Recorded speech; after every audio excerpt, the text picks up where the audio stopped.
Hello and welcome to the Roughneck Minute, a Movies by Minute podcast where we go over the movie Starship Troopers 1 minute at a time. I'm one of your hosts, Matthew. And I'm your other host, Johan. And we're at minute 80. This minute begins with Razchek saying that he gives the best, and ends with Dizzy saying that she remembers when Rico used to dance.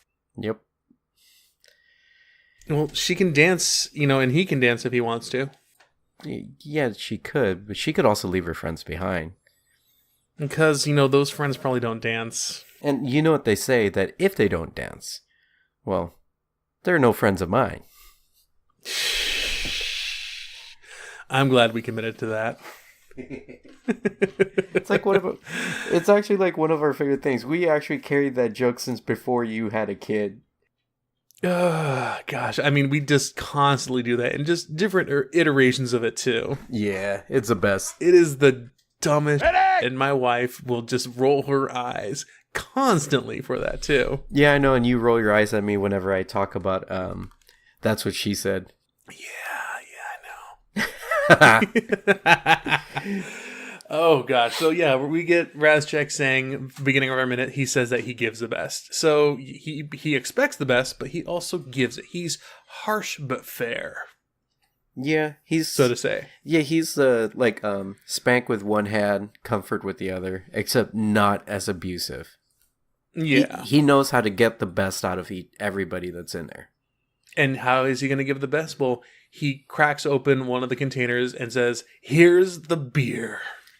Yeah, which I was thinking, when I first saw this movie, I didn't drink. Mm-hmm. Now that I do, those kegs are heavy. And the fact that it's like two guys carrying that pod, that's impressive strength. It is either that or it's empty. Empty kegs. Empty kegs. Even still, they're still kind of heavy, but they don't look like full-size kegs. Because at my brother's bachelor party, we had a full keg of Hangar 24. Which, if you guys don't know, I think most of our listeners are coming from California. I did see the metrics the other night. But if you guys aren't from California or from out of the country, Hangar 24 is a local Southern California brewery based here in Redlands, California. And they're pretty darn good. They're very good. Our previous guest, Chris, who does his own brewing stuff as well, too, he will upturn his nose at Hangar 24. But I know he will, just because he is one of those beer connoisseur dudes. Yeah. And he will kind of poo-poo my laissez-faire, tastes. Yeah, but also remember that Hangar used to be kind of like a microbrew and then sold, obviously, out to not be a microbrewery. So, I can understand from his point of view that they are no longer microbrews, but they advertise as a microbrew. Mm-hmm. But they're not. Well, so it was kind of the same thing with Pyramid or Blue Moon. They still kind of market themselves as like craft beer or microbrew beer. But Blue Moon is, I think, owned by Anheuser-Busch. Yeah, that's unfortunate. It's still if there's nothing else to drink, I'll still drink that, because Blue Moon is still kind of decently okay. Yeah. But, what kind of beer do you think is in this? Is it just going to be just like Bud Light or Bud Ice? See, I don't think so. I think it's going to be something heavier, because I just got kind of turned on this. Heard about it, didn't drink it myself. But there's Budweiser Black. Have you heard of that? Okay. No. The alcohol content of this is at the 7%, and it's considered a beer. Let me check this out. Budweiser Black. Black Crown? I think so. Okay. It's getting a 1-star rating or a 6% on Rate My Beer. Yeah, I'm assuming so. But I just don't think it's going to be just, Natty Ice or something like that. You know what I mean? Okay, but that's the thing though. Like in large quantities or in like a party kind of quantity, I don't care what it is. I'll drink Natty Ice. I'll drink Milwaukee's Best. I'll. Yeah, I know exactly. But I mean, if it's in large quantities and it's just flowing like the river, I'm gonna drink. I guess, but I'm just saying that I don't think this is going to be your regular 4% in this keg. Do you think it's gonna be like a 6 or 7? Yeah, I would like to hope that it would be a 6 or 7, especially with the amount of troopers that he has, because he knows he has a lot. And I only saw 3 kegs in there, and that's just not enough for how many people he has in his platoon. Well, so there's 3 kegs and also what looks like 2 like spray painted water jugs. Or nitrous tanks. Oh, okay, Oh, yeah. okay. Wait, are you saying they're? Are you? Gosh, are yeah, they? that they're getting high on nitrous? Oh my God, Yeah. are they doing whippets? They could. That is one of the best. He expects the best and he gives the best by giving them whippets. Jesus Christ, this is not the Yeah. Inland Empire. And then the entertainment could also include ketamine. Oh my God. But then one thing I did notice when that pod opens up, it's only about halfway open. Or I mean, it's halved. So Okay. they shove like 6 things in there on one side and then probably another 6. So there could be up to 6 kegs and 2 or 4 nitrous tanks. I guess. Yep. I mean, yeah. When they open these up, there's like still a ton of room left, so it looks like whoever like did storage for these things did a really piss poor job at making sure everything is filled up. Yeah, and it's probably going to shake a lot. Oh yeah, I mean that's one thing that like in the movie The Martian, where when I actually kind of like that movie, but when they discover, oh, they're not going to test for vibration, and it destroys the payload because they didn't test it for vibration, and it eventually just shakes itself apart. Yeah. But I mean, who knows that they're not like doing weird like delta V or thrust to weight ratios or anything like that. I'm pretty sure they don't care because these Skyhooks and Vikings can get off the ground pretty darn easily, it looks like. Yeah, but I'm just wondering about like the beer being shook and then they're just about to open it. It's like the first couple is just going to be foamy beer. No, I'm thinking the first like 10 is just going to be head. Yeah. Yeah, I know, and that's kind of here's the best foam. Well, I mean, if you let it sit for a while, you might get like Thanks, get Sergeant. like 1/3 of a cup of beer. I know. See, that's why it's kind of funny. Gross. And then he says, "And here's the entertainment," and he pulls out a case. Now, I'm actually stopped on the case right now because I want to see what's in this case. But from what I can see right now, when he pulls it out, opens it up, there are 2 jump balls. It looks like. Yep, made by Wilson, which is a football manufacturer. Yes, so they probably are footballs. They're just colored different. Yeah. Probably for the movie too. Yeah, and I did notice the soccer balls. Yep, 2 soccer balls, an electric violin, probably Yep. for Ace. Mm-hmm. There is a tambourine. Yeah. There are 2. Gosh, what are they called? Those drumsticks that are frayed at the very end for like I guess jazz performance. Yeah. So they give like a little bit of more snaz to a snare. Yeah. A compact electric guitar, which is awesome because I absolutely love those compact electric guitars. Yeah, I think they sell them at Best Buy still. Mm-hmm. And then, do you see like below the tambourine? There's like this weird like metallic... BDSM equipment. Is that what it is? It looks like it. Oh my gosh, that is weird because I've been pausing and stopping on that. I have no idea what it is, except it could look like BDSM equipment. the only other thing that it could be is maybe like magic equipment for like doing magic tricks, if that. But I have no clue. Yeah. I have no idea what that is. But I was just thinking, like, maybe there's soccer balls there because they are from Buenos Aires, Yeah. South America. So, that there would be soccer balls. Yeah. And then Razchek grabs one of the jump balls, throws it, and says, "Have fun. That is an order." Yeah. Ace comes over, grabs his electric violin, says, "Thank you, Lieutenant," and starts playing. So, right at this point, we can just go a little bit past that. Johnny comes back in the scene with the jump ball, and he preps to throw it. And then we have Sugar Watkins, who's going to ask him the questions of if he knew the lieutenant before the war. I remember you had some questions about this, and I was kind of holding off on a particular scene because the scene does cover this conversation. It didn't happen at this camp.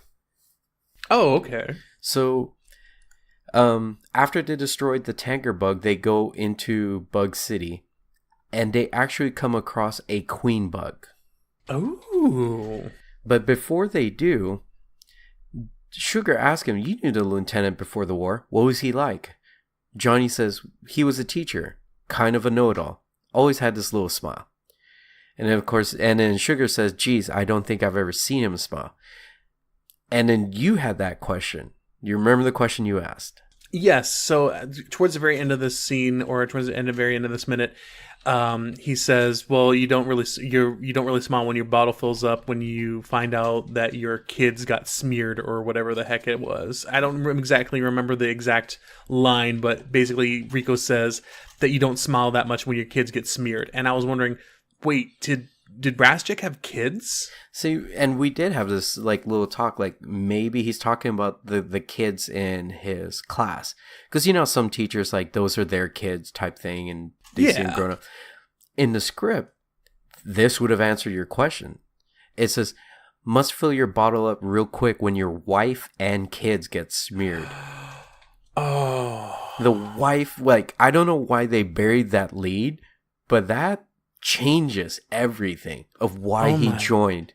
Gosh. So he rejoined, remember? Yeah, okay. Yeah, but he was probably in BA when this happened, and he's a lone survivor.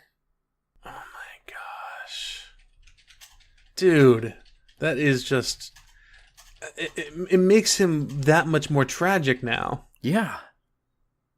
Man, and he's like this whole entire scene with like the party in the next few minutes as well too next week. Kind of, he's a fatherly.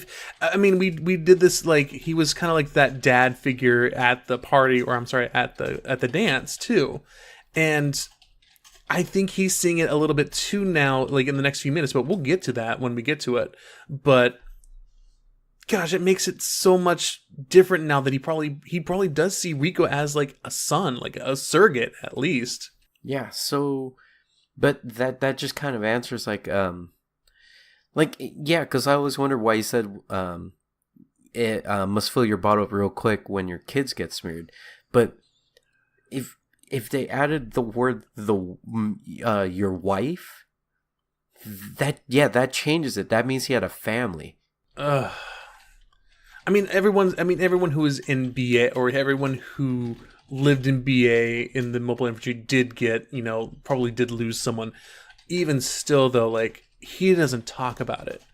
Yeah. And the fact that Rico knows about it, too, I mean, I'm pretty sure that's not common knowledge, but Rico is from BA. He knew him from before the Second Bug War, and will divulge that information. But I don't think everyone in the platoon knows it. No, because none of them knew him before the war. Exactly. So the kids that were in his class knew he had a family. And then when he's in there, and it's just like, okay, like, what started it? Like, they probably got the idea, like, oh crap, everybody in BA is dead, but he came out. So that means, like, his kids and his family all got killed. Yeah. Good God, man. That's nuts. But, going on in that scene is pretty much everyone just dancing around, having a good time. So between the somber moment, there's dancing and rejoicing and everyone having fun and getting drunk. Yeah. Oh, did you want to hear about the little quick scene? Oh, yeah, go for it. So when they go into the Bug City, they actually come across a nursery, a bug nursery. and they're queens there, and they're about, it says here, they're 8 meters long with corpulent bodies and tiny heads. Only one of them survives because they did the gas and the high explosive. And she's there dying. Her abdomen the abdomen is ripped apart and is continuing to undulate. So I guess it's like pulsing. Yeah. So Johnny says, all dead except one, sir. Rashik says, kill the bitch. And Johnny says, yes, sir. And then just rips her apart. Jeez. So there are queen bugs. Okay.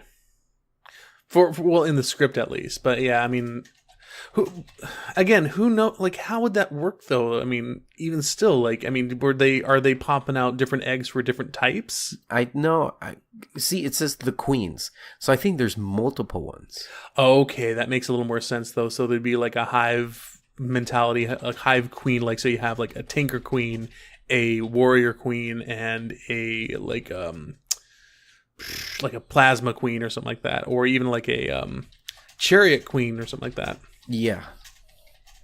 Okay.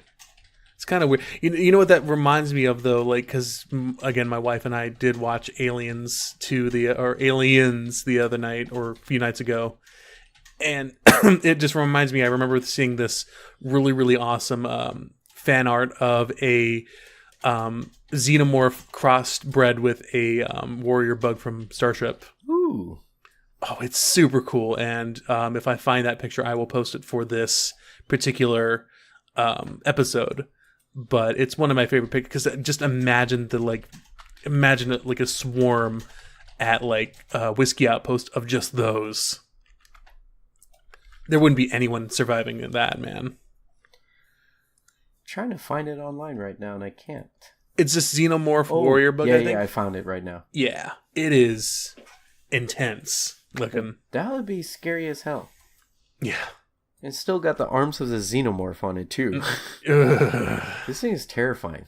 Yeah. I mean, the xenomorphs are already terrifying enough, but man.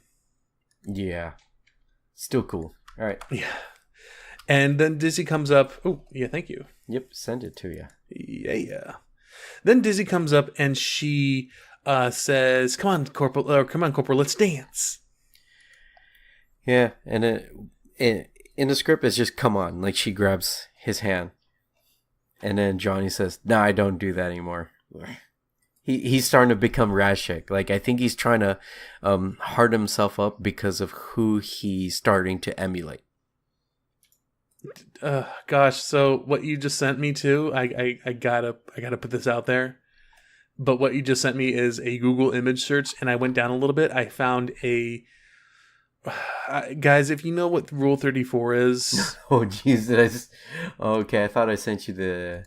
No, you sent me a Google image search, but in the image search itself, there was because it's all the whole entire list of like a bunch of pictures, it's Google image search. Yeah. But there's a Rule 34 version of a xenomorph.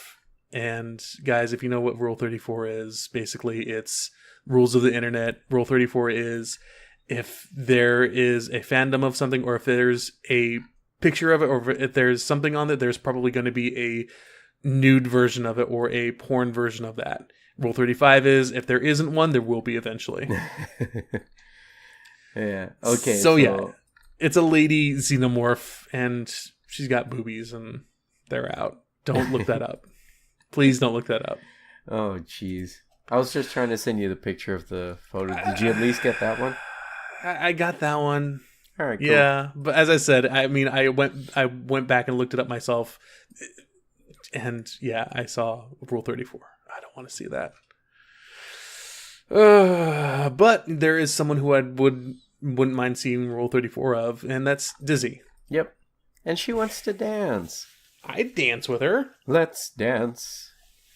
Come Put on your red shoes and dance the blues. Yeah. Yes. We're not David Bowie sound-alikes, unfortunately. No. Nobody is. Except David Bowie. Yeah. The best. The best. But Rico says, hey, I don't dance. And then Dizzy says, you used to dance, But the weird I thing is remember. she says it with like a little bit of an accent, like she's kind of got like an Irish flair to it.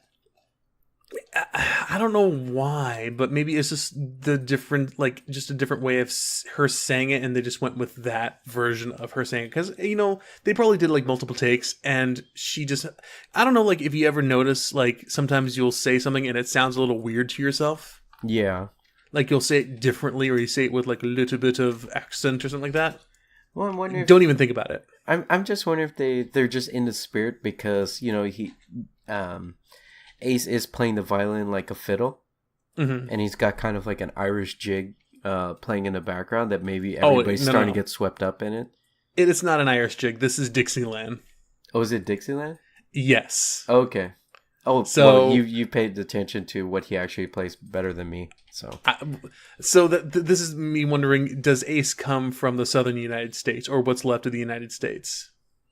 Like he was a plantation owner, like a plantation owner's son, and that's why he's rich and spoiled. Maybe, and like what I'm thinking is, why would in this world of Starship Troopers, when there's a one world government, would they still be teaching Dixieland? Yeah, I guess, but oh man, this just makes it funnier because it's like, because he's the one that passes out, and it makes me think of that King of the Hill episode where they go to Louisiana to see Bob Daughtry's family, and then Bobby Hill says, "This flower is a wilted." That's when Ace passes out. I gotta get inside. I got myself a case of the vapors. I love that episode. And Bill, I absolutely love Bill's cousin too, because he's all like, "Oh, how long have you been in that corner?" 45 years. Did you come to tend the garden or to play in the garden? Or to sow your wild oats? Yes, play in the garden. You may leave. God, that episode is so good. I know.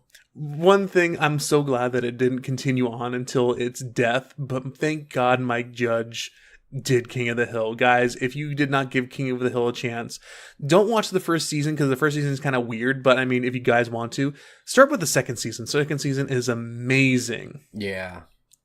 I mean, it's basic stuff too, like you don't think it's going to be funny, but just, the little things that Hank does, like I'm pretty sure you guys have seen the GIF, but he's trying to get a can of WD-40 open. He can't. He pops open a little belt loop on his belt with a smaller can of WD-40, sprays that can of WD-40 with a smaller can, and then opens up the regular can of WD-40, and then sprays a lock. Yeah. So he WD-40'd Inceptioned the lock, basically. It's such a great show. Again, recommend you watch that show. Yeah. And as I said, thank goodness it didn't go longer than it did, because that would have been killed like The Simpsons. Yeah. Real quick, something that we didn't kind of mention. First off, Johnny has a scar on his right cheek now. Mm-hmm. Yeah. So he didn't go through to the same medic station that the other medics did, or the other times he's been, because there's no scar tissue. No, I don't think he did, but mostly I think the boat or that kind of medic station is only for like really, really life-threatening injuries, possibly? No, I think it's the tank. Like being in the tank removes the scar tissue because they reshape the actual tissue. Okay. Whereas the goo or whatever that they put on like what's his name? God dang it. Breckenridge? Breckenridge, yeah. The one that's big and dumb. Yeah. That one may leave a scar. And the reason why I bring this up is because Watkins has that huge scar on his chest. And it looks amazing. Yes. But here's my thing about it. So he may have gotten this scar from in the field, and possibly the lieutenant saved him. Because everybody got saved by the lieutenant. Everybody. This is where he gets the bug little pincer thing. The bug club. Yeah, I'm thinking it came from that bug. I'm thinking so too. I actually had that theory way before we started this, minute by minute. But when I first saw it, I'm like, He probably took it from the same bug that gave that to him. Yeah, because, well, I was wondering if he took it from his first kill, which would also make sense. Maybe that bug was his first kill. Yeah, maybe. But I think it's more of the, like, now I'm really starting to think it is the, I'm starting to think that this was he got the bug back type thing. Yeah, definitely. I think so as well. I'm just trying to figure out, like, where that thing came from. Like, which bug? Oh, probably a warrior. I mean, it's probably like the little mandibles near the teeth, or near the mouth where the eye is, because we saw those, and those are pretty skinny. Yeah, but I'm also wondering if it was the hopper, too. Oh, yeah, it could be, because, well, that's the thing, too, like, right where they're on the ship, and you see Sugar with the thing, it looks a little different than it does now. Yeah. Like, I don't know if it's the lighting or whatever, but it looks a little more amber or greenish amber in this light than it does on the ship, because on the ship it was just a black and yellow, like a warrior. Yeah, but this one has a kind of like a greenish tint, and the hoppers are greenish with a bit of like reddish amber color to it. And the hoppers are smaller too than the actual warriors too, so yeah, I'm thinking it might have been a piece of the hopper. It could be. And considering he does have a sniper rifle, it would make more sense that he maybe picked this off. Like after he got slashed or something like that. That would be awesome. Right? But one thing I will say is Rico's scars are baby scars. I mean, those don't... Again, I watched another movie last night, Last Action Hero, where as soon as the very end happens, he's like, well, what is this? Is this a joke? I mean, that's not even a flesh wound. Come on. Yeah. But, I mean, these are like, what's it called? I wouldn't say they're like character building scars, but they're like just character progression scars. Or cosmetic scars. Yeah, sure. I mean, like, I put these scars on my custom characters in Fallout and Skyrim and everything. Come on. Yeah. Just, like, give them a little backstory. Like, my Wood Elf in Skyrim has a busted up left eye because he can see through things with his left eye, but his left eye usually looks blind and everything, but he can actually see beyond with that eye kind of thing. So his scarring isn't as impressive as Watkins. It's, as I said, it looks like he just got cut on, like he banged his head up against something, scraped it, and then let it scab over, and that's it. Yeah, possibly like when he got bucked off by the tanker. Yeah. Which is weird because, I mean, he right where that is, he was still wearing that helmet. So where did he get that? The ear protector with the mic. Like it kind of just jammed into him, and he's like, "Owie."